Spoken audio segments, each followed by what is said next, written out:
لعنة الله على أعدائهم أجمعين.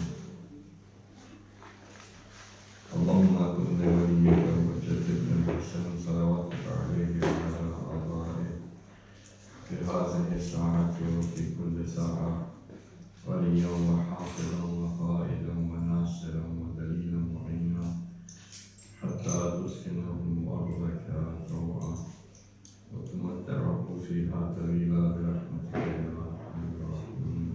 اللهم صل على محمد وآل محمد. All praise and glory belongs to Allah, the one who has created everything in movement while He is not in movement.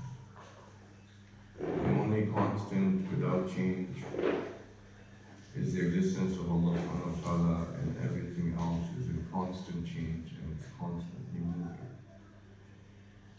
This movement is the innate quality of every creation of Allah subhanahu wa ta'ala. Imam Hassan says that, O Bani Adam, you are nothing but time. Time is the quantity of motion quantified. We quantify the motion of we have the watches now, so 60 seconds, it's the movement of that becomes 1 minute and then 16 minutes and then 24 hours. We also calculate the movement of the earth around the sun. You can also calculate time on atomic level as well. So time in itself is just motion, but when it is quantified, we measure it into different units. Imam Hassan saying that you are nothing but time means that you are constantly in movement. And in this movement, you will come to places that if you were to take the opportunity in that place, in that moment, if you were to take the opportunity, you will elevate yourself, and if you don't take the opportunity, you will fall. Elevation and fall is still movement. You're moving up or you're moving down, it's still movement. The month of Ramadan is almost the movement of that month. It started and it's going, and now we have very few days left. Because movement is the innate quality of a creation, it is also the most valuable thing. Because this continuous motion will get you to a place which is of peace, tranquility, without fear, in a state of bliss, or this movement will take you to a place of agony, of guilt, of regret, of depression, of anxiety, emotional pain. So, the most precious thing in the universe is time. And it is one of the things that we waste the most. We have a sensitivity when it comes to food, we will not waste it. Majority of us, we will not waste food. We have sensitivity about money, we will not waste money. But when it comes to time, we're not sensitive about that. You see, when the thing is most precious, it is not calculated in tons. You know, like for example, the feed of the animals will be calculated in tons. They'll give you a price per ton. The per ton is with this price. But when something is precious, they don't calculate it in tons. They will calculate in very small quantities. Like our sisters, they know this. Yeah, the husbands know this too. You know, you go to the jeweler and just a few grams, nothing like, you know, and you have to $1,000, $2,000.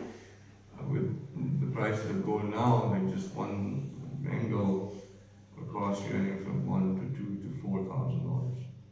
And it's a very small thing, but the price of it is a lot. Reason is it's precious. Precious is something which is less in quantity. Okay. So something which is less in quantity is more precious. Something which is widely available, like,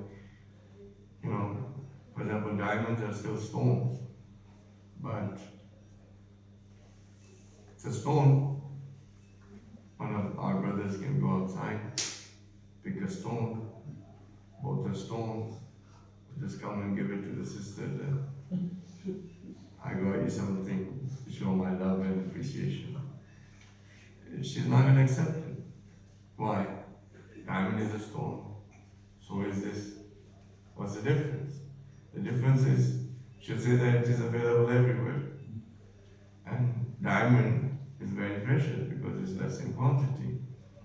But actually, diamond becomes precious after it goes through the hands of a craftsman. Otherwise, it's just a stone. But when it goes to the hand of a skilled craftsman, polishes it, makes those, cuts, and makes it very pretty and nice. The light reflects, there's a clarity, and so forth. So, if we look at ourselves, do we use time as diamonds or stones? Do we use time as something precious or as if it's an unlimited supply? We do not consider time as most precious. And you can see that for us. We have PST time. You know which that time is? It's you know how daylight savings is 2 hours, and 1 hour ahead. Right? PST time is like 4 hours. Pakistan standard time. If you've said 6, it means 10. Daylight saving is 1 hour, PST is about 4. And then every culture has this. The reason why I'm saying this to you is that the person, as Imam said, the person who utilizes, or if you are nothing but time, then the person who utilizes the time would be the one successful in the hereafter, and the one who doesn't utilize the time would be not in heaven, and both of these people would have spent a life. My Ramadan is that precious time, which should not be calculated in days. It should not be calculated in hours. It should not be calculated in seconds. It should be calculated in micro-atomic seconds. Because it is the most precious out of all the rest of the life. So, I would like us to become aware that we need to take a look at time differently. It is the most precious, and we need to be aware of that. We can recite a song.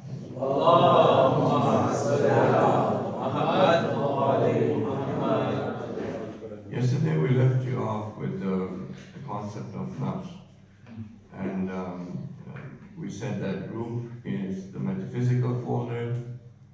Metaphysical basically means that something that does not abide by the laws of physics. But who came up with the laws of physics? We did.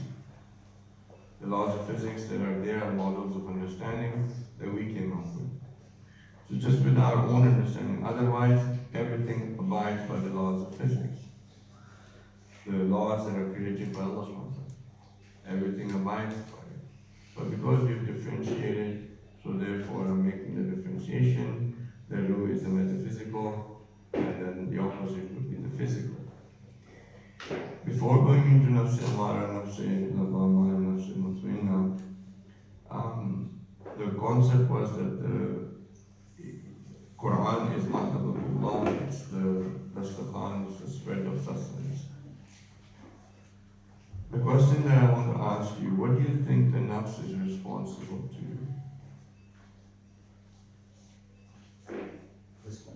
It's responsible to you. What are the things that a nafs does? What is right and what is wrong? Emotions. Okay, the right and wrong, differentiation, actions. Everything that's happening in your body is performed by the nafs. Everything in your body that is performed,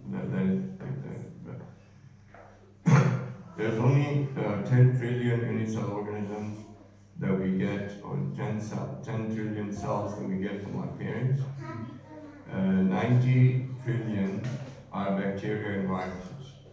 They're unicellular organisms that are within your body, and they're being managed and controlled by the nafs. Is it okay if I use the word nafs now? Okay. So if you want to be more comfortable, you can say mind. Your mind is the one controlling the body. Now, when it is conscious or subconscious, conscious means you're aware, and subconscious means you're still doing it. Your mind is still doing it, but you're not aware of that. So nothing in your body is happening randomly. It's you're the one doing it. It's the mind that is responsible for doing it. Okay? Yes? Yes. Who feels the pain? Your body or the mind? The mind. It's not your body that feels the pain. Who feels love? Your body or your mind? That was easier. Huh? Mind? What about the heart? Heart? No? No? It's a pump? It's a pump, yeah. So, now in words, there are slight differences between mind, between heart, between nafs, between soul. Soul is the highest form of our existence, which is not bound by time and space, and that is not the one that is doing all of this in this world. It is the highest level of our existence, which is it's not murakkab, it's not made of things, it's basit. Basit means that it doesn't have any shape or form, it's without time and space. So there's no color of it, there's no height of it. That's clear? If we think of soul being inside of our body, it's not. Then you shook your hands like that. But this is a general idea as the soul comes out. No. The highest level of your existence is the soul, and as you trickle down, there are different other levels of your existence, and the lowest is the body. The body is being managed by the one upper than your body, which is your nafs or mind or heart, and then above that there's another thing, and then another thing, and another, and infinite. Clear?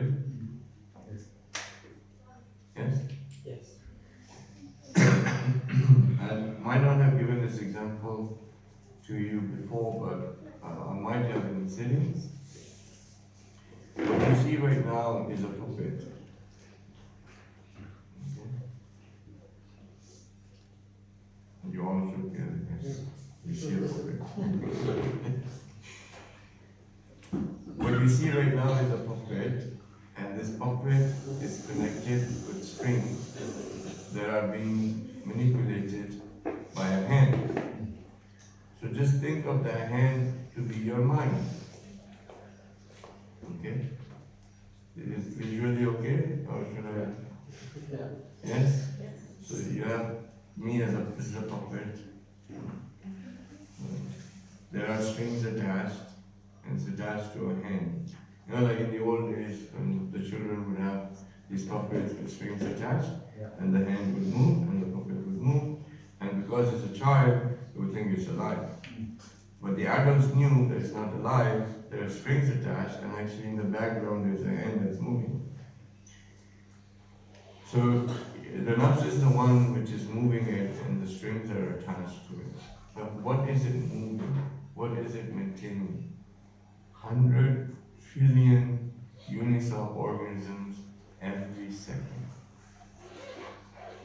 which is amazing. And every single unicellular organism in your body is attached to the nafs. There is a string attached to the nafs.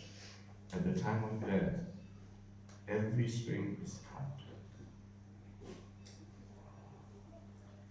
100 trillion strings are cut. And as 100 trillion strings are cut, with each cut, there's a sensation. And that sensation can be, I should not say can be. The sensation is Painful. pain. With me? Yeah. The reason why I said can be, that's true. Not that it has to be pain. It can be pain and it can be some other sensation. A person came to the sixth Imam and said that Imam Hussain and his companions, when they were martyred, did they feel pain? And Imam said, just bring two of your fingers together like this and press on it. Both of them, bring them together and put pressure on each other. They felt that much. That's it.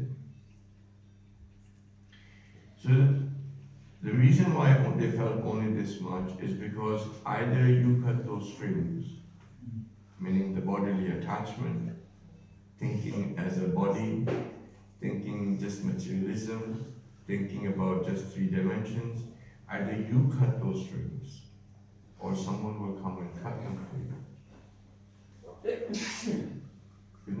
So the more you are out of this mindset of materialism, the more that you are closer to that metaphysical form, the closer that it would be more better and easier the transition would be. Okay?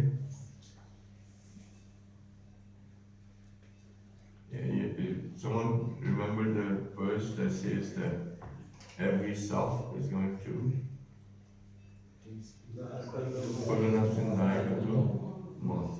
So now the taste of water I'm tasting can be good or it can be bitter, right?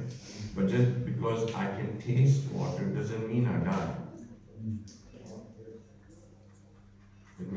I've given this example to you before, just as a prelude for me to drink some water and get my attention and focus, because some of our audience don't pay attention, then I get distracted. So,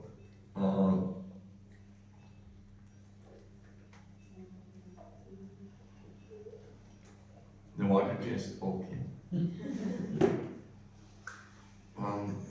I did not finish, but the water is finished a bit. So which means that when you die, kullu nafsin dha'iqatul maut means that you don't die. What dies is death. Not kullu. Every self is going to taste death. I just tasted water, I didn't die. Okay. What went less is water. Okay. So now the taste of life and the taste of death can be sweet or bitter. It's up to us. Okay. So Imam Hazrat Qasim, when he was asked about how is death to you in the way of Allah, he said it's sweeter than honey. So the reason why he said sweeter than honey is because when you walk on the path of Allah, your worldview is different. You're not thinking in the terms of matter. You're not thinking in the terms of three dimensions. You are going towards Allah, and this travel on the path of Allah is detaching you and making you in a being which is not attached to the ground. It's gone a bit higher. And for them, there is a longing. When you walk on the path of Allah, you long, you desire that freedom which will get you to Allah. Therefore, it's not a sorrow thing, it's not a sad thing, it's a joyful thing. Therefore, the taste is not bitter, it's sweet. How sweet? It's sweeter than honey. But if someone is not walking on the path of Allah, then the death is very bitter. So, nafs is responsible for your body. Who thinks? Do you think? Does your body think? Who thinks? Huh? My nafs? Yes? Mind? Okay. Your mind, right? So you don't think. But then who's going to process the information? My laptop. Am I processing the information? No. It's a laptop. My laptop. So who's thinking? Laptop. I'm not. You say my mind. I am thinking, but this thinking process that you're doing is happening where? Mind. And mind is not you. Mind is not you. It's your mind, meaning my water, my laptop. This is not mine, but my mind. Right? So it's not that you're thinking. It's the processing is being done by the mind. Right? After the processing is done, there is a packet of information given to you. That pocket of information that's given to you is what you feel, or there's a condition that comes in. Now this condition can be, this is where the point was, this condition can be the state can be of Ammara, or of Lawama, or of Mujtaba. It's a state. Yes? Right? So when I say that your mind is the one doing the processing, you are not thinking. It's not you who is thinking. It's the mind that is processing the information and giving it to you. I can prove that too. All of the information that you have, all of the knowledge that you have, is just pictures. All the thinking process is just pictures. Shall prove it? I'm a little bit slow today, so prove. A is for apple. B is for book.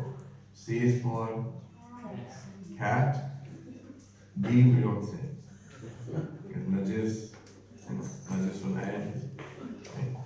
So, if you look at the kindergarten when we were giving language, which is knowledge, because all your knowledge is language, right? You learn a language and then you go to read the books, it's all that, right? So they showed the child A is for apple. So the apple, because the child can say apple before he can learn the alphabet. Yeah? Because the child seen an apple says, Mama, what is this apple? Does it know that A is for apple? No. Until he goes to kindergarten, they say A is for apple. What is A? The alphabet. A is also a picture. It's a picture. But we say this picture sound is like apple. Alif is for Allah. B is for Ba is for. Huh? I don't know. It was a long time ago when I learned Alif Ba Ta. So if you look at the alphabets, they're pictures. So actually, all of your knowledge is just pictures. And you put those pictures together, and then the sounds of those that you've learned, you bring them together, and voila, I speak English, or I speak Arabic, or I speak Farsi, or I speak Chinese. Right? So all of the knowledge is nothing but pictures. Have you heard the English statement, what is it?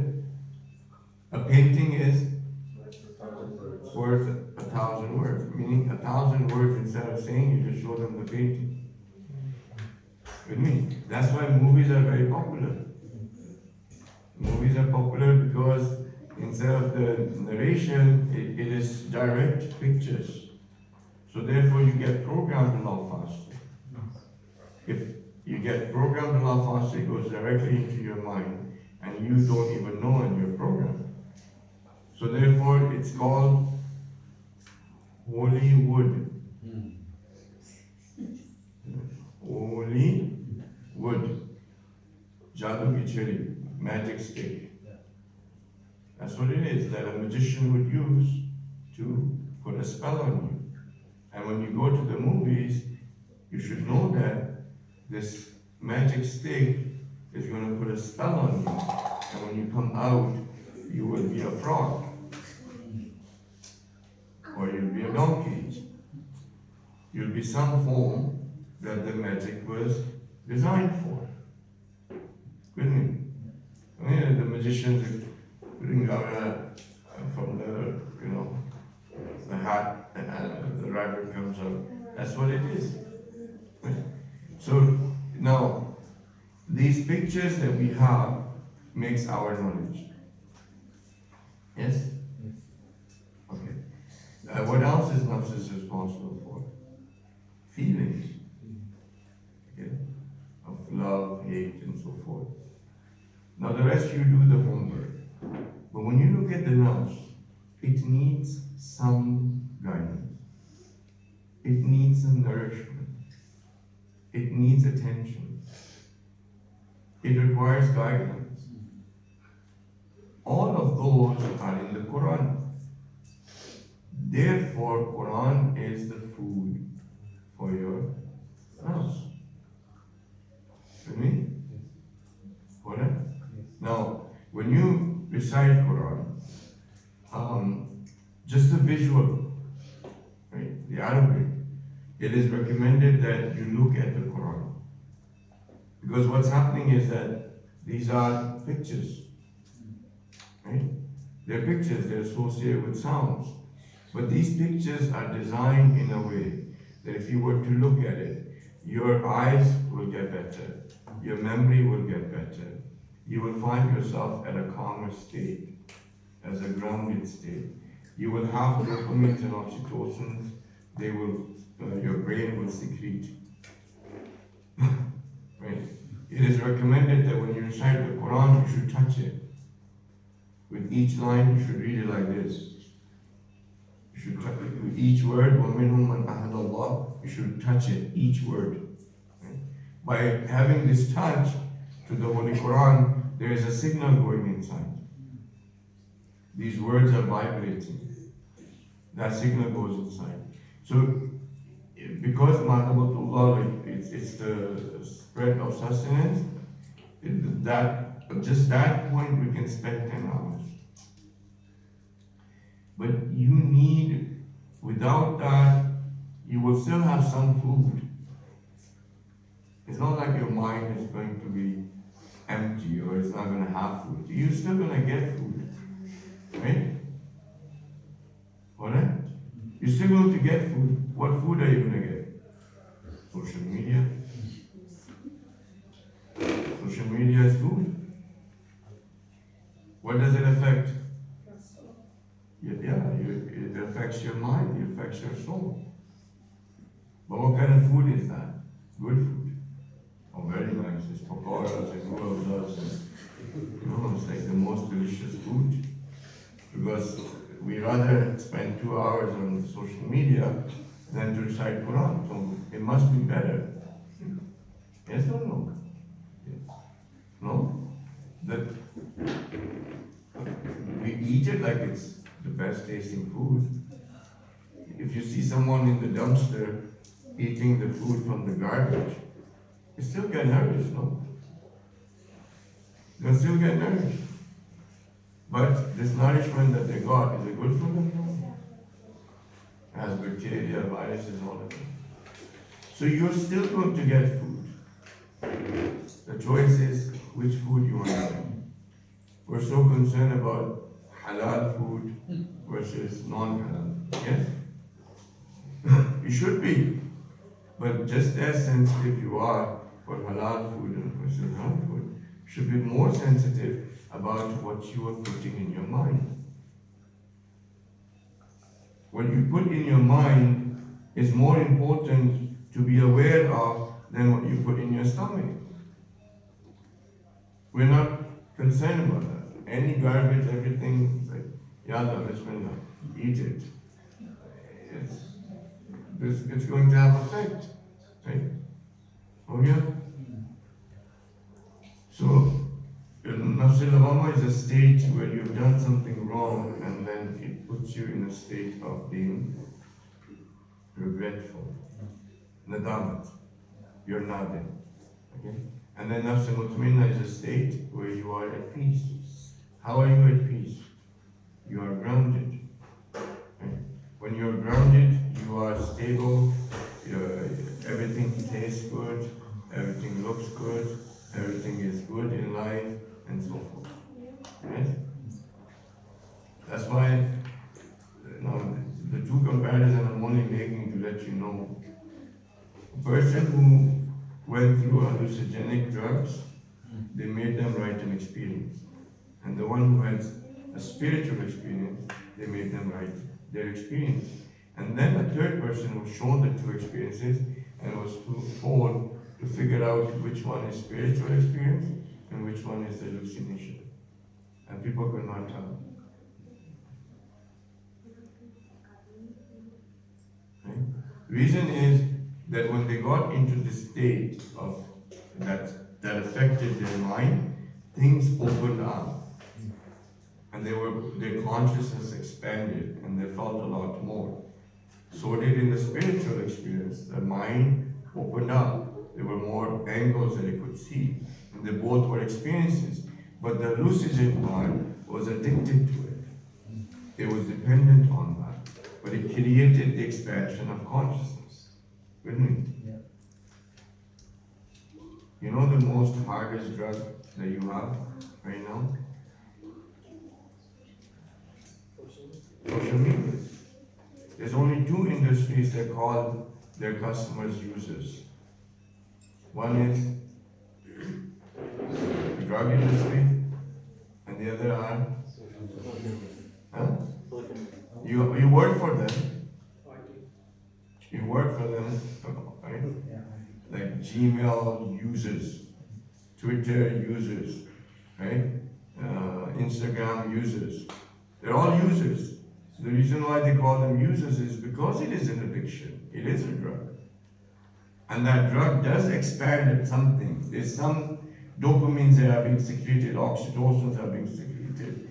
There are certain things that you do feel in your mind that you will feel that, okay, it's, it's relaxing. But it's not relaxing you. It's distracting you. And in this distraction, a person is getting addicted.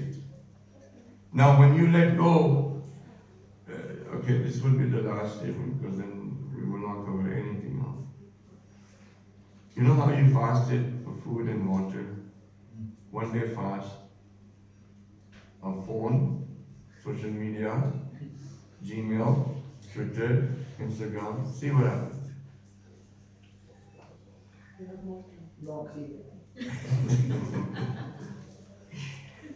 How many days? How many from Fajr till Maghrib? No phone, no social media, no nothing. Just fast. At Maghrib, pick it up. Fast. Done.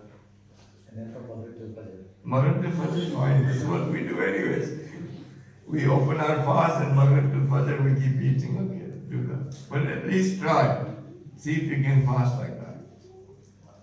This fasting, if you can do, will increase your willpower, will slowly, purify you from this addiction.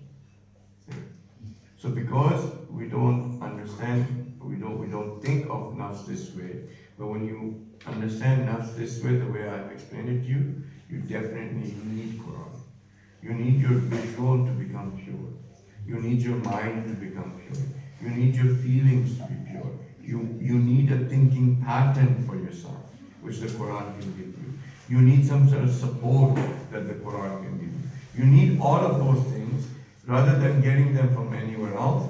Utilize the Holy Quran as the food as the provider in this month, and inshallah, Allah subhanahu wa ta'ala will give you those benefits. Okay? Yes? Let's salawat when we move forward.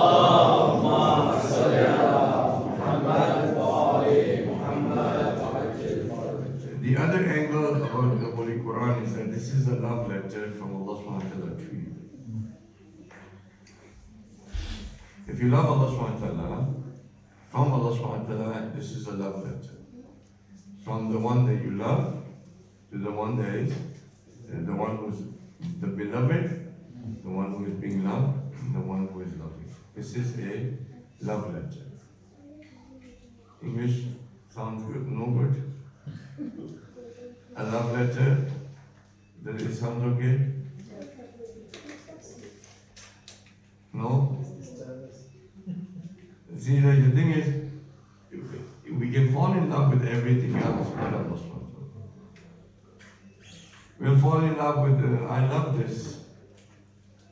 What is this? No problem. I love it. I love my watch. I love my glasses. I love the shirt. I love my hair.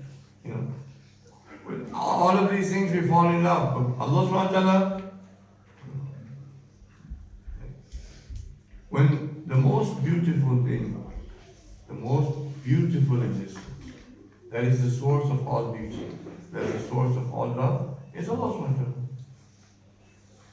The beauty of Bibi Fatima Zahra Sallallahu is the beauty of Allah subhanahu wa ta'ala reflected in her. The beauty of Imam Ali is the beauty of Allah subhanahu wa ta'ala reflected in him. The most beautiful being is hard to love. Why? It should not be hard, it shouldn't be hard for us to love Allah subhanahu wa ta'ala. The reason why it becomes hard is our mothers, our parents, our Moulanas, our upbringing. It makes it very difficult. Do this. If you don't do this, Allah will marika. Allah subhanahu wa ta'ala is going to hit you if you don't do this. You shouldn't say this. Allah subhanahu wa ta'ala is going to get angry. This is what the mothers are doing. When you are saying this to the child, the image that is being done in the child's mind is mashallah of a monster.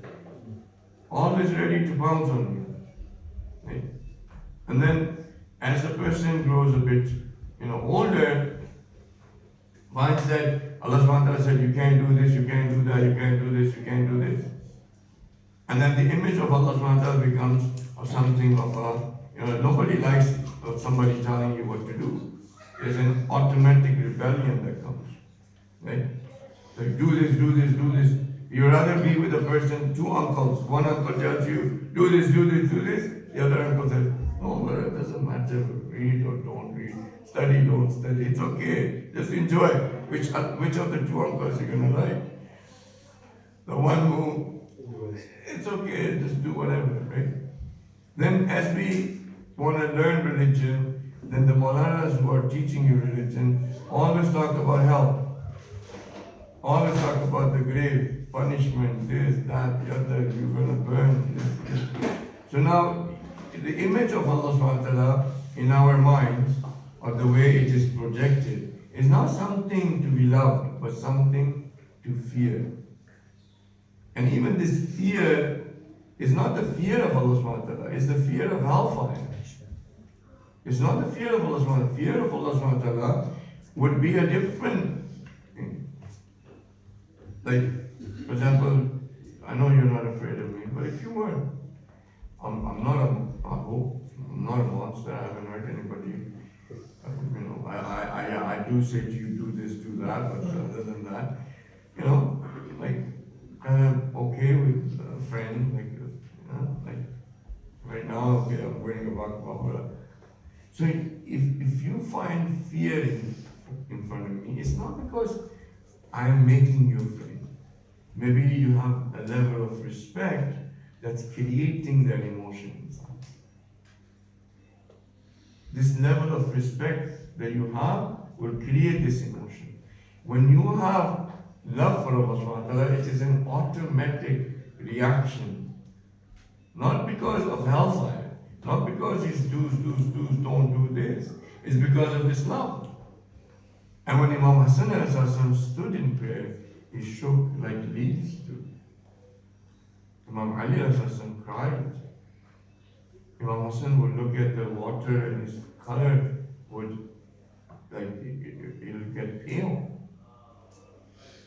In fear, one time Imam Jafar was praying and his abba fell. And as it fell, the other people afterwards said, you didn't fix the abba. So, do you know whom in front of I was? Okay. So, the image that Allah subhanahu wa ta'ala has been built in our minds is of that. Sometimes we reflect the ugliness of our actions on Allah subhanahu wa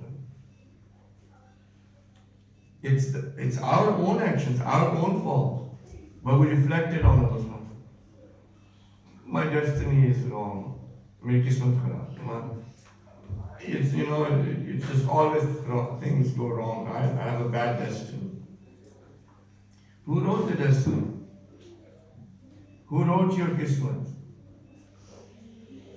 Who wrote it? You did. But we blame Allah subhanahu wa ta'ala. Who wrote the kismet? Allah subhanahu wa ta'ala. So when we complain about kismet, who are we complaining to? Allah subhanahu wa ta'ala. We're saying that if I had pen, if you had given me the pen, I would have written something for myself that would have been full of happiness, full of bliss, full of this, full of that. You wrote it, you did not give me this, you didn't give me this. Right? So even when it comes to our day-to-day life, the things that we are concerned about in our life, when we project them on Allah subhanahu wa ta'ala, is not a being to be loved. With me? The other thing, the reason why we can't love Allah subhanahu wa ta'ala is because we can't see Him. If we could see Him, He's right there, we go to Him, Assalamu alaikum. Okay. You can't say Barakallah because to Allah subhanahu wa ta'ala, right? But okay, things good. Can I do something for you? Please sit down. Let me help you with something. Yeah? This is how we show our love, our devotion. When the other person has control about serving, the other person has control of what you're going to get, it's not love, it's fear. But when you are able to help someone, you do it out of love. With me? Allah subhanahu wa ta'ala doesn't need any of this. That's why people create an image. And it's kind of strange that Christians build an image of Allah subhanahu wa ta'ala, or God, the old man with white beard, wearing all white, coming down the stairs. Why couldn't God be young? Why create him as an old man with white beard? Right? And why does he need stairs to come down? Why couldn't he come down on his own? And then in the Bible, he also fought with the Prophet, and he lost. And when he lost, they said, well, it's morning now, people are going to come, so I give up. So why do people create this sort of image? Because they can do servitude in a way that makes them feel like You've seen the Hindus, they have the stone, they throw water on it, they throw milk. Right? They have mice and snakes as gods, we can feed them. So anything that we can be in service to, we find love. But anything that has authority over us, we don't have the emotion of love, we have the emotion of fear. That's why the wife, because for the wives, if you are in servitude, they love you. But if you have a place of authority, problem. But as long as husband give money, it's honey, like it's good. It's my dear, how are you? Yeah, okay, everything's okay. But no money, authority, no love. So This is probably the best example that you can kind of feel. And on the other side too, if the wife is doing the task and taking care of the husband finds love. But as soon as she starts demanding something, what happens with the same love? What happens with the same love? Come on, I know. Oh, yeah, I know they are still here. They're fight, Yeah. right? Yeah. So if you look at the way our relationship is with Allah Subhanahu wa Taala, none of it will produce the emotion of love.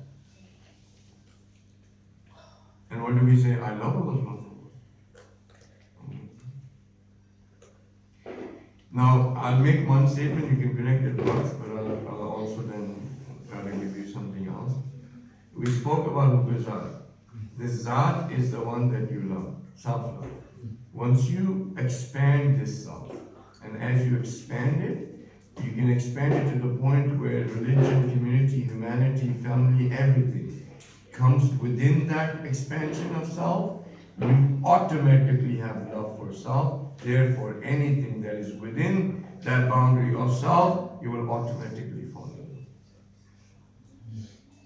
With me? This was something that we had talked about for the first 14 days. So now, Allah Subhanahu wa Ta'ala says that I love you more than your mother. 60 times, 70 times He loves you more than that, right? Maybe we'll do it this way. Every love that you have in your life is actually the projection of the love of Allah Subhanahu wa Ta'ala. Every love. You don't have to go look for a point of reference. You don't have to go see Allah Subhanahu wa Ta'ala. You don't have to have an image of Allah Subhanahu wa Ta'ala. You already have people who love you. You have your mother who loves you. You have your father who loves you. You have your wife that loves you. You have your husband that loves you. You have your children that love you. You have your community that loves you. You have other people in your life, your friends that love you. All of this love, stop saying that it is the love of these people. It is the love of Allah Subhanahu wa Ta'ala. You have that already. You can feel that. Now when you love back, also don't say I'm loving back my wife or I'm loving back my children. You're loving back Allah Subhanahu wa Ta'ala. So in your whole life, there's no other love than His. Right? And this being that loves you, that you have felt the love. Where you say, no, I felt the love of my wife. No, you felt the love of Allah Subhanahu wa Ta'ala. Right? Allah Subhanahu wa Ta'ala is the one who has put love inside of her heart. Allah Subhanahu wa Ta'ala says, I put in husband and wife mawadda. He's the one who puts mawadda. He's the one who has put love in the mother's heart for the child. It's His love. He's the one who's put the love in the child's heart for the parents. It's His love. Right? Every love that you have is His. If you can start looking at that way, you haven't loved anyone but Allah Subhanahu wa Ta'ala. And no one has ever loved you but Allah Subhanahu wa Ta'ala. You love Imam Ali alayhi salam? Yes? You love Imam Hussein? You love him so much. This love is of Allah Subhanahu wa Ta'ala. Because Imam Hussein has association with Allah Subhanahu wa Ta'ala. Because Imam Hussein has association with Allah Subhanahu wa Ta'ala, the love that you have is not without association of Allah Subhanahu wa Ta'ala. It's just for Imam Hussein. No. It's the love of Allah Subhanahu wa Ta'ala. You already feel it. But we do not look at it this way. If you start looking at it this way, Allah Subhanahu wa Ta'ala loves you and it's everywhere. He's showing you love. Water is a sign of His love. Imagine if Allah Subhanahu wa Ta'ala didn't create water. It's a sign of His love. Food. You know that when you have the dust of no matter who comes, no matter how great they are, Moulana comes, whoever, you don't get up.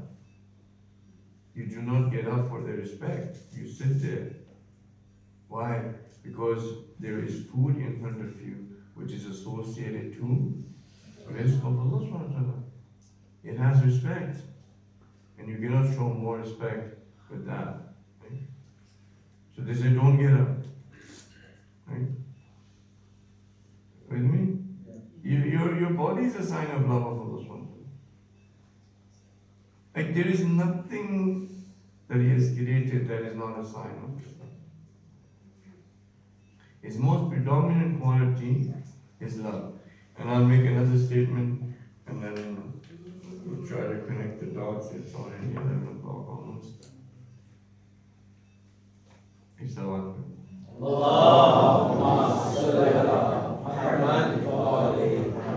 between heaven and hell, which one do you think is a projection of the love of Allah subhanahu wa ta'ala? Heaven or hell?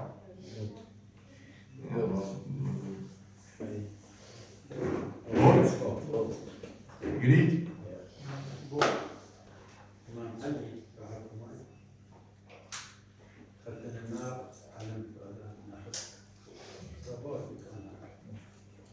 Oh yeah, everybody? Okay, Allah subhanahu wa ta'ala's love is not there in hell, is not the protection.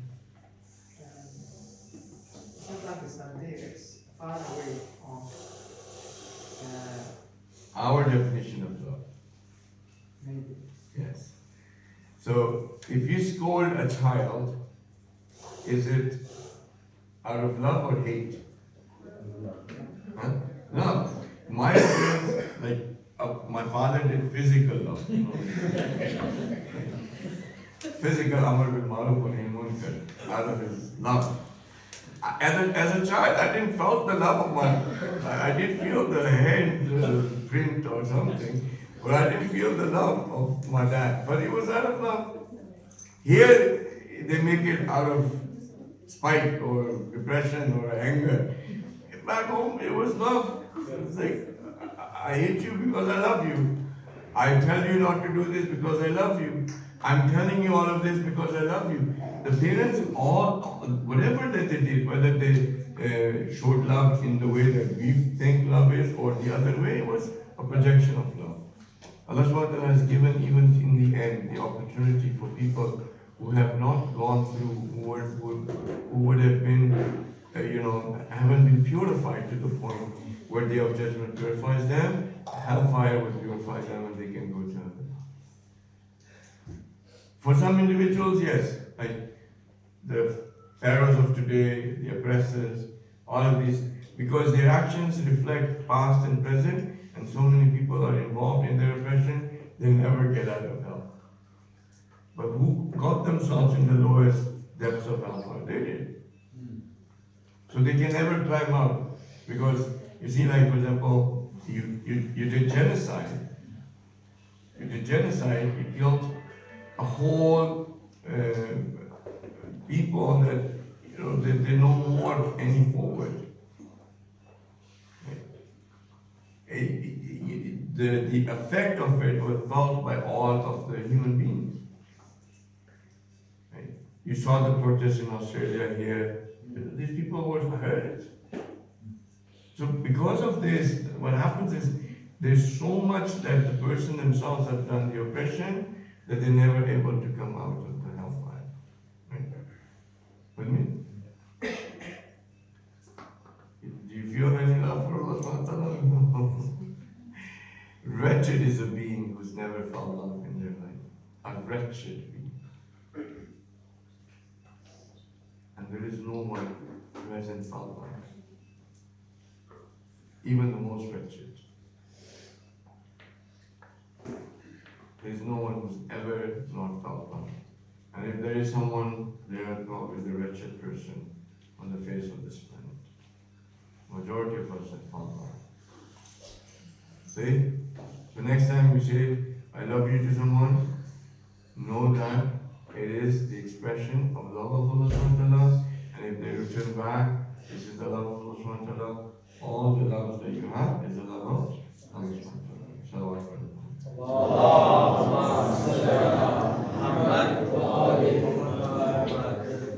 one more thing, just for 2 minutes. Then, if you have the letter from your birth being that you love, even if you haven't opened the letter, what do?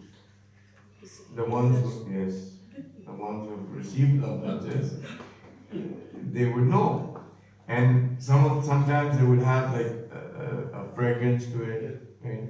You would look at it and you won't want to open it, yeah? You just keep looking and you're just happy. I got a letter, right? And just the existence of the letter made you feel so good. You don't understand anything what's written in there. But just because you got a letter, you're very, very happy, right? And you go like this, right? Hopefully. But this just holding it in your hand, you feel the love of Allah. Just holding it, not reading, not understanding, no nothing. Just knowing that the sublime, the absolute, the almighty, the all-powerful, the one who everything belongs to, where I am nothing, nobody, I'm uncontrollable, has sent a prophet, a messenger like the Holy Prophet, the best of his creations. And then through Hazrat Jibreel, the best of his angels, they both delivered the letter of love of Allah subhanahu wa ta'ala to me. How much honor is that? It's not just any postman, not any messenger, not just anybody. The best of his creations, Rahmatul lil Alameen, became means for this letter to be delivered to me. Just holding it, just knowing that, it's enough to fall in love with Allah subhanahu wa ta'ala. And then also, say, even if you don't understand the Holy Quran, just the recitation of it. Even just with this thing in mind, that is from someone that I love. It's written in, even though I don't understand it, I'll still read it. I'll kiss it, I'll touch it, even though I don't understand it. I'll keep it close to my heart. Because it's a love letter from the person that I love, and the being that loves. Right? Even if you just today hold the Quran like that to your heart, and if you've ever had any of those, feelings before, or you've had someone, it'll give you so much peace. You won't want to let go of it. You'll keep it with you. Right? We don't look at the Quran that way. So inshallah, on this point, there's a couple more things that we can say. And then after that, we're not going on the pace that I wanted, but inshallah, the next angle would be that it is the promise that you have made, or it is a promise of Allah subhanahu wa ta'ala. Quran is the promise of Allah subhanahu wa ta'ala. It's the ahad of Allah subhanahu wa ta'ala. So inshallah, may Allah subhanahu wa ta'ala bless you. The love that you feel inside of anyone, may you be able to direct that and associate that to the love of Allah subhanahu wa ta'ala. We know that He loves us more than anything else, more than anybody else. May Allah subhanahu wa ta'ala give us the opportunity to show our love, our devotion, our reverence to Him by becoming something that the creation of Allah subhanahu wa ta'ala can be proud of. And that Allah subhanahu wa ta'ala holds us in esteem on the day of judgment in front of